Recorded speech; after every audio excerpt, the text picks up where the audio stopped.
మహిళల యొక్క ఆరోగ్యం కోసం వారికి ఎలాంటి పౌష్టికాహారాన్ని అందిస్తే ఈ రాష్ట్రంలో యొక్క మహిళల ఆరోగ్యంతో పాటు రాబోయే తరం కూడా ఆరోగ్యంగా ఉంటారని ఆలోచన చేసి ముఖ్యమంత్రి గారు చక్కటి నిర్ణయాలు తీసుకుని వైఎస్ఆర్ సంపూర్ణ పోషణ ప్లస్ అనే పథకాల ద్వారా మనకు అందిస్తున్నారన్న విషయాన్ని ఈ రోజున సభలో గౌరవ సభ్యులు అడిగిన ప్రశ్నలకు సమాధానం ఇస్తుంటే అధ్యక్ష ప్రతిపక్షం వాళ్ళకి కావాలని అల్లరి చేస్తూ ఈ సమాచారాన్ని ప్రజలకు చేరనివ్వకుండా చేస్తున్నారు అధ్యక్ష. ఎందుకంటే గతంలో అధ్యక్ష వాళ్ళు సంవత్సరానికి వచ్చి కనీసం 500 కోట్లు కూడా ఈ మహిళల యొక్క ఆరోగ్యం పట్ల ఖర్చు చేయలేదు అధ్యక్ష. అరాకొర నిధులు కేటాయించి వారు ఏదో నామకహ చేశామన్నట్టు చేశారే తప్ప ఎక్కడా కూడా మహిళల యొక్క ఆరోగ్యం పట్ల ముఖ్యంగా గర్భిణీలుగా ఉన్నవారు బాలింతలుగా ఉన్నవాళ్ళు ప్రీ స్కూల్కి వెళ్ళే చిల్డ్రన్ యొక్క ఆరోగ్యం పట్ల వాళ్ళు శ్రద్ధ తీసుకోలేదు అధ్యక్ష. ఆ విషయాన్ని ఎక్కడ ప్రజలకు చేరుతుందన్న భయంతో ఈ రోజున వారు ఈ విధంగా అల్లర్లు చేస్తూ సభలో అల్లడి సృష్టించడం జరుగుతుంది అధ్యక్ష.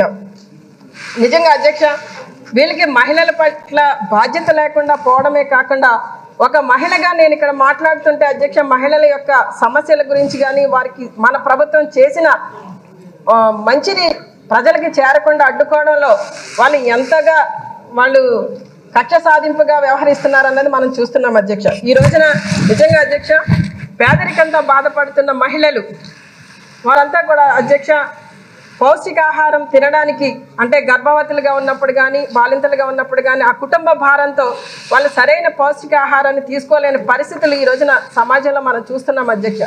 ఆ పరిస్థితులు తెలుసుకున్న మన గౌరవ ముఖ్యమంత్రి వర్యులు జగన్మోహన్ రెడ్డి గారు వారందరికీ కూడా పేదరికం అనేది అడ్డు కాకూడదు, వాళ్ళందరూ కూడా చక్కటి పౌష్టికాహారాన్ని తీసుకుని ఆరోగ్యవంతమైన తరానికి జన్మనివ్వాలి అని చెప్పి మంచి ఉద్దేశంతో ఈ రోజున వైఎస్ఆర్ సంపూర్ణ పోషణం ప్లస్ అనే 2 ప్రోగ్రాంలు తీసుకురావడం జరిగింది అధ్యక్ష. ఈ రోజు పరిస్థితి చూస్తే ఆ రోజు అమరావతి మహిళా రైతుల గురించి కానీ ఎంత దారుణం అంటే ఈ ఒక డిజిటల్ కార్పొరేషన్ అనేది ఒక ఏర్పాటు చేసి ఆర్గనైజ్డ్ క్రైమ్ అని మేము ఎందుకు చెప్తున్నామంటే ఒక డిజిటల్ కార్పొరేషన్ అనేది ప్రభుత్వం ఏర్పాటు చేసి దాని నుంచి 140 మందికి సుమారుగా 140 మంది పైగా ఉద్యోగాలు ఇచ్చి వాళ్ళ ఉద్యోగాలు అంటే ఏంటో తెలుసా అధ్యక్ష కోర్టులు ఏమైనా వ్యతిరేకంగా మాట్లాడితే మాకు కోర్టా మేము మాట్లాడొచ్చా మాట్లాడకూడదు అవన్నీ అనవసరం అధ్యక్ష. వాళ్ళకి పోస్ట్ కింద అమౌంట్ అనేది డిజిటల్ కార్పొరేషన్ నుంచి వచ్చింది ఆ తీసుకున్న డబ్బులకి న్యాయం చేయాలి కాబట్టి కోర్టులని నిందించారు. కోర్టులోని జడ్జీలు వాళ్ళ ఫ్యామిలీస్ని బయటకు తీసుకొచ్చి చాలా దారుణంగా మాట్లాడిన పరిస్థితి. ఆ రోజు మేము బయటకు వచ్చి ఎవరైనా గట్టిగా మాట్లాడితే మా మీద నోటుకు వచ్చినట్టు మాట్లాడే పరిస్థితి. ఆఖరికి బయటకు వచ్చే అధ్యక్ష వాళ్ళ పార్టీ తాలూకా కార్యకర్తలు మా ఇళ్లలోకి వచ్చి మా ఆడపిల్లలు అత్యాచారాలు చేస్తారని చెప్పిన సందర్భాలు కూడా ఈ సందర్భంగా గుర్తు చేస్తున్నాను అధ్యక్ష. ఎందుకంటే ఈరోజు ఒక మహిళగా రాజకీయాల్లోకి రావాలంటేనే మహిళలు అన్న వాళ్ళు చాలా దమ్ము ఉండాలి. నెక్స్ట్ ఇంకోటి ఏంటంటే కట్స్ అది నా ఉద్దేశం దమ్ము అంటే వేరేది కాదు అధ్యక్ష. కట్స్ ఉండాలి, అట్ ద సేమ్ టైం ధైర్యం ఉండాలి, బయట ప్రపంచం ఏదైనా ఒక మాట మాట్లాడితే తట్టుకునే కెపాసిటీ ఉండాలి అధ్యక్ష. ఎంత తట్టుకుంటున్నాం కదా అని చెప్పి మా ఇళ్లలో ఆడపిల్లల గురించి మా గురించి ఫోటోలు మార్పు చేసి ఇష్టానుసారంగా పెట్టిన రోజు నేను ఇంచుమించుగా కొన్ని 10ల సంఖ్యలో నేను తీసుకెళ్లి కంప్లైంట్లు ఇచ్చిన పరిస్థితి ఉంది అధ్యక్ష. వాళ్ళ మీద కేసులు కట్టారో లేదో నాకు తెలియదు కానీ మా మీదైతే 10ల సంఖ్యలో కేసులు ఉన్న సంగతి మాకు తెలుసు అధ్యక్ష. ఇక్కడున్న ప్రతి సభ్యుల మీద కూడా కేసులు ఉన్నాయి, ఇక్కడున్న ప్రతి సభ్యుల మీద కూడా అబ్యూజింగ్ చేసే పరిస్థితులు కనిపించినాయి. ఇటువంటి సిచ్యువేషన్ నేపథ్యంలో ఈ రోజు అధికారంలోకి వచ్చిన తర్వాత గౌరవ చంద్రబాబు నాయుడు గారు అధికారంలోకి వచ్చారు.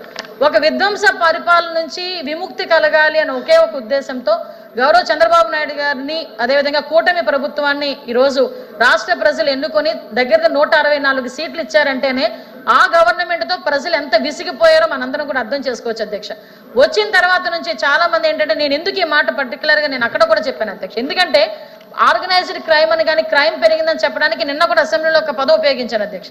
మన క్రిమినల్ సైకాలజీ ప్రకారం మనకి బ్రోకెన్ విండో సిండ్రోమ్ అని చెప్పేసి ఉంటుంది అధ్యక్ష. ఎక్కడైనా ఒక అద్దం పగిలిదనుకోండి అది ఇమీడియట్గా మనం రిపేర్ చేయకపోతే అద్దం పగిలింది కదా అని ఇంకొంచెం పగలగొట్టడానికి ఇంకొకరు ట్రై చేస్తారు. ఎవరు ఏమి చేయట్లేదు కదా అని ఓవరాల్గా అది పగలగొట్టేసే పరిస్థితి వరకు లాస్ట్ వరకు కూడా ముందుకెళ్ళిపోతారు అధ్యక్ష. అంటే ఏంటంటే సిస్టమ్ మీద ఒక గ్రిప్ లేకపోయినా సిస్టమ్ని స్టిమ్యులేట్ చేయాలి అన్న ఆలోచన ప్రజాప్రతినిధులకి లేకపోయినా ఆ క్రైమ్ అనేది ఎంత మేరకు పెరుగుతుందని చెప్పడానికి ఇది ఒక ఎగ్జాంపుల్ కింద క్రిమినల్ సైకాలజీలో ఉంటుంది అధ్యక్ష. దాన్ని ఇక్కడ నేను కోట్ చేస్తున్నాను అధ్యక్ష. అటువంటి పరిస్థితుల నుంచి ఈ రోజు పరిస్థితులు ఎంతవరకు పీక్స్కి వెళ్ళిపోయినాయంటే అధ్యక్ష, అతని మీద వ్యతిరేకంగా వాళ్ళ తల్లి కానీ చెల్లి కానీ మాట్లాడినా కూడా అలాంటి వాళ్ళ మీద, వాళ్ళ తల్లి మీద కానీ చెల్లి మీద కానీ పోస్టులు పెట్టేటప్పుడు కూడా నోరు మెదపకుండా ఉండే పరిస్థితి వచ్చేసింది అధ్యక్ష. ఈ రోజు పరిస్థితి ఏమైంది అధ్యక్ష, ఆ పరిస్థితి నుంచి ఈ రోజు మేమందరం కూడా బయటికి రావాలి. ఎందుకంటే ఆ రోజు 5 సంవత్సరాలు మేము న్యాయం గురించి పోరాటం చేసినప్పుడు మహిళలకు వచ్చి హౌస్ అరెస్టులు చేశారు. ఆయన బయటకు వచ్చేటప్పుడు ప్రజలు ఎవరు అడగకుండా ఉండాలని పరదాలు కట్టారు.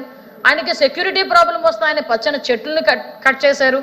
ఆఖరికి అతను మీటింగుల్లో కూర్చుంటే పెన్ను పెట్టుకునేవ్వలేదు అధ్యక్ష, బ్లాక్ చున్నీలు తీసుకునేవ్వలేదు అధ్యక్ష, బ్లాక్ చున్నీ కూడా తీసేసి అక్కడ పెట్టి వెళ్ళమనే పరిస్థితులు ఆడవాళ్ళు ఎదుర్కొన్నారు అధ్యక్ష.